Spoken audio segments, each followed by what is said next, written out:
Hey, we're back here with the solar project. Sorry, my memory card went full. Missed most of the work I was doing here. But we'll give a quick overview of what I did. There's lots of solar videos out there, but if you have any questions, comments, what I did here, what I got going on, just leave them down in the comments. I'll get back to you. So what we got here is we got two Powmister SP5Ks running in parallel. Just got them hooked up. I was running two Outback FlexMax 80s, which I still have, and they work great. Just decided to upgrade to the all-in-ones. You can see behind me, they're both blinking, working pretty good. So let's get into it and I'll show you what I got going here. So we start out here, we got our two charge controllers. See, they're both working pretty good. Right now we're charging at 9 amps on this one, 2 amps on that one. Now it did take me a little work to get these working together. I don't know why, but the book,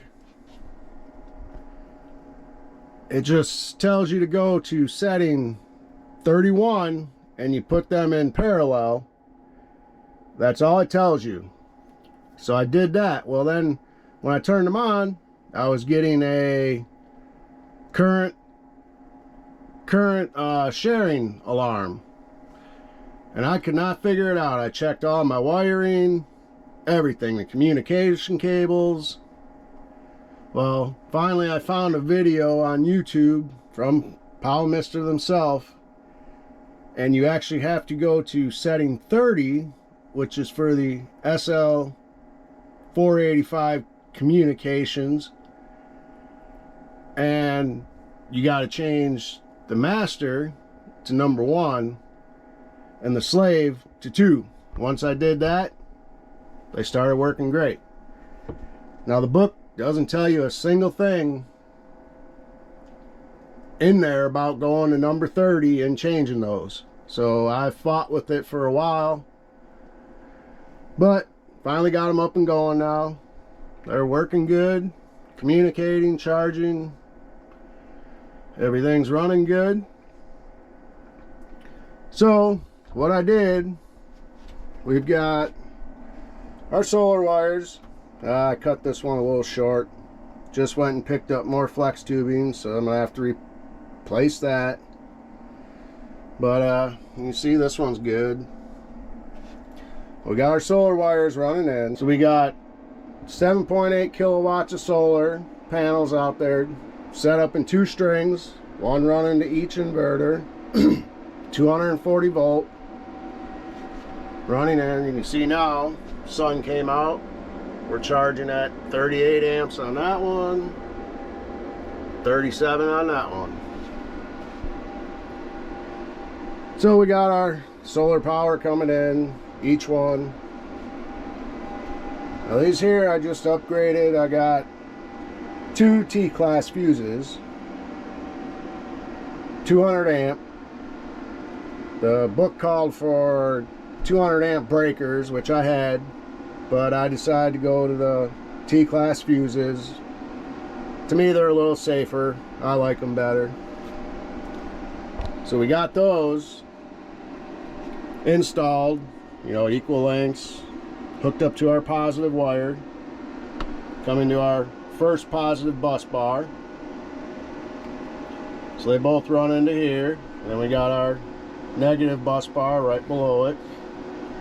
So both of those cables run into this. Now before I got these T-class fuses, I had these 200 amp breakers on here, which, they're safety, but I prefer the T-class. Now mind you, this is a semi-finished product here. I've still got some stuff I gotta order to finish it up and get everything looking a little bit better. But here we've got our communication wires back here. So our power runs into these, and I've got them running over to, they run over to another set of bus bars on here. One positive there, negative here. So we started out with 12 volt system. So this is what I got here, 12 volt batteries. We're now running 48 volt. But I started with these, and we have not invested in the server rack batteries yet. These are, we've got 3 of them, 300 amp hours,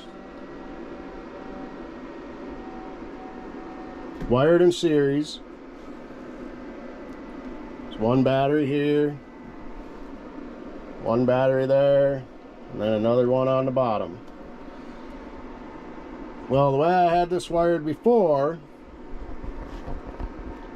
I had them wired in series and then paralleled together, which worked okay. You know, we didn't have any issues.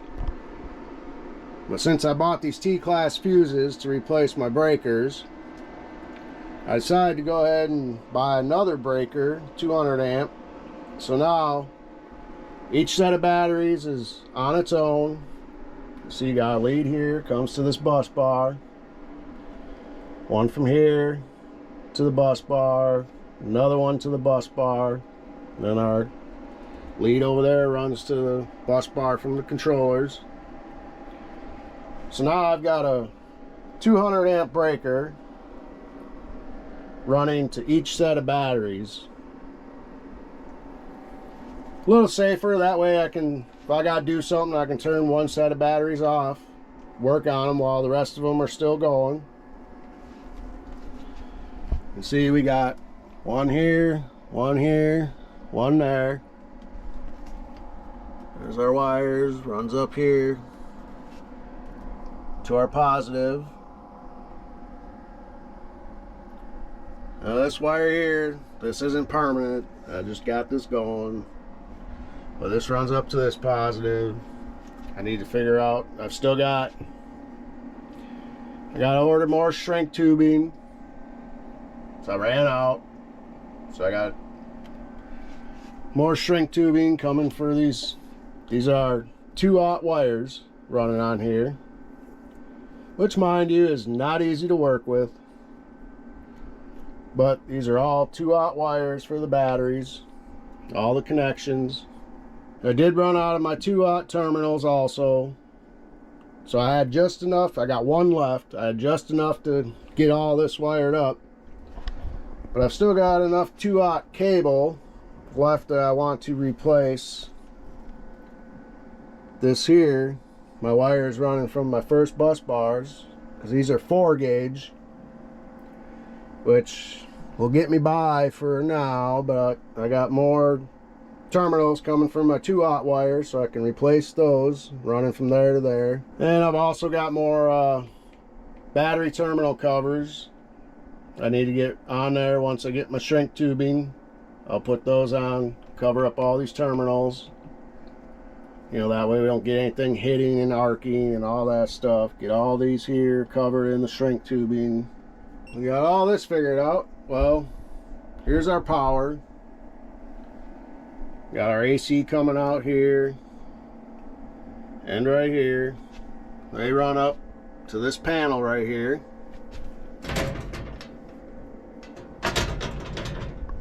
Which I do have a smaller panel also. I'm going to be replacing this. This is just too big.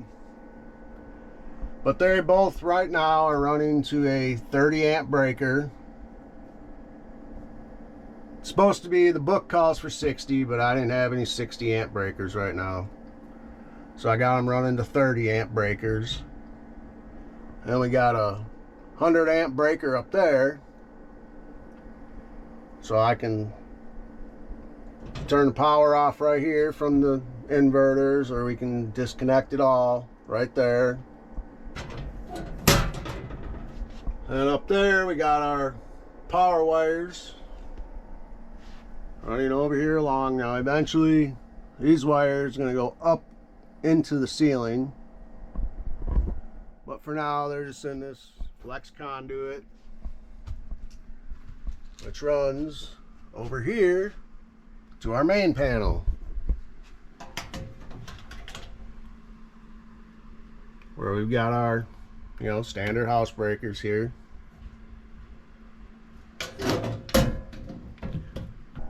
Now for these, if anybody has any questions about you know, bonding and all that, grounding, I did not run ground wires from these. A lot of people would say to run ground wires down to a grounding rod outside. No, don't do that.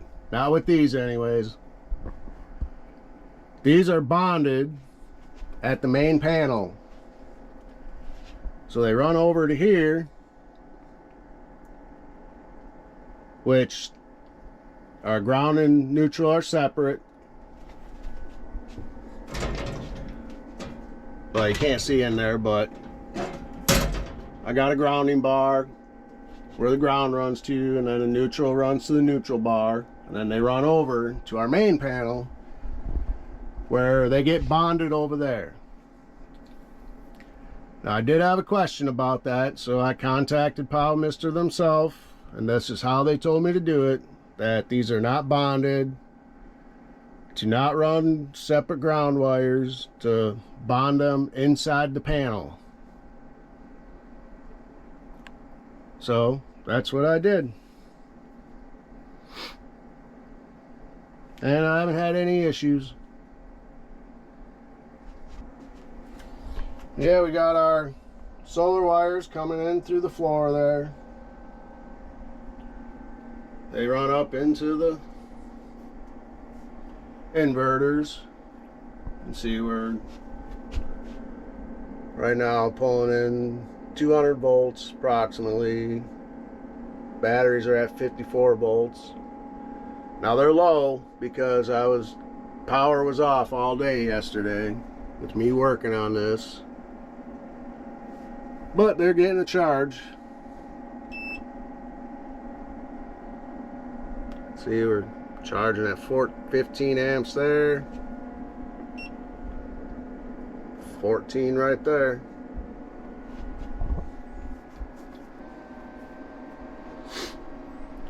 Now these are 5,000 watt inverters wired in parallel, so we have 10,000 watts total.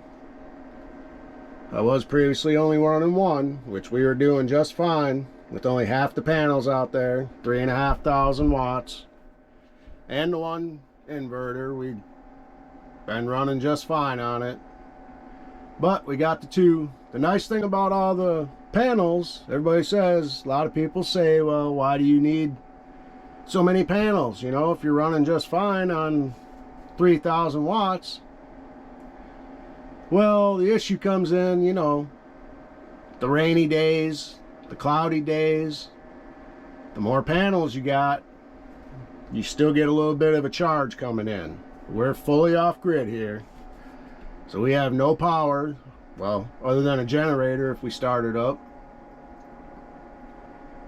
So that's why we got so many panels. Well, that's a quick overview of what we got going on here. Like I said, if y'all have any questions, how I did it, what I use, how I run my wires, all that, you know where to leave the questions, down in the comments. Don't forget to like the video, don't forget to subscribe. Helps keep me motivated to do more of these. So, until the next time, maybe I'll get into how much all this costs. You know, we paid all this out of pocket cash, so I've all DIY myself, done it all, making my own wires, everything. So maybe we'll get into that little cost breakdown, how much of a headache it is sometimes, but in the end it's worth it. We never run out of power. We haven't in 2 years. So power doesn't go out. We have storms. People ask me, well, did your power go out last night? I don't know.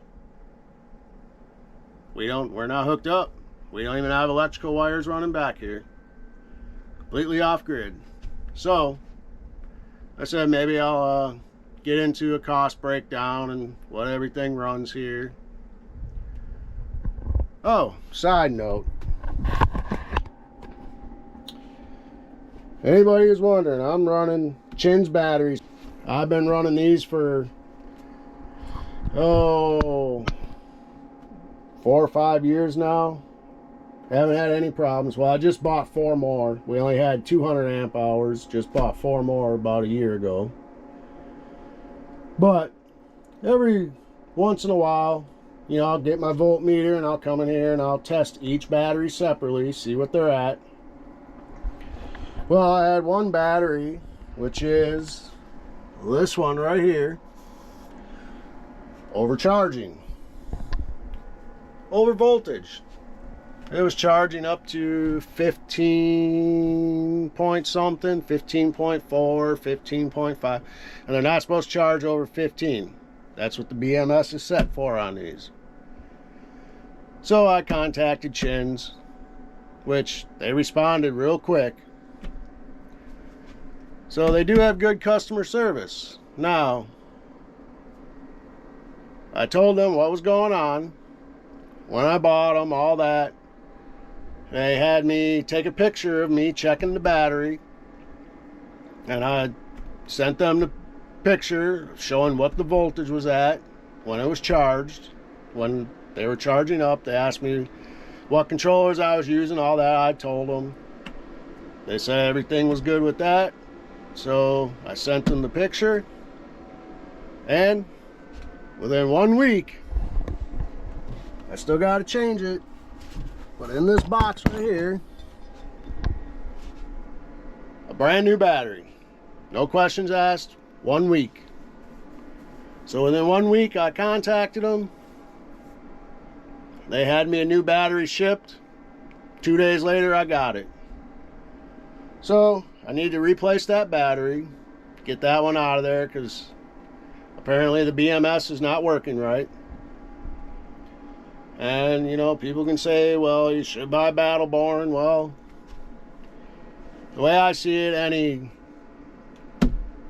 anything you buy can have faulty equipment in it.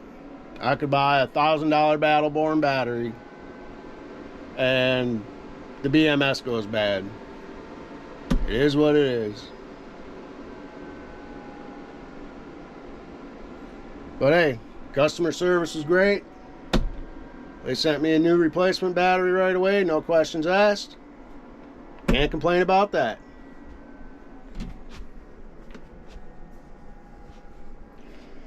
So like I said, you guys want some more info on the system, what we're doing here, leave questions down in the comments. Until the next one, like, subscribe, and you all have a wonderful, great day.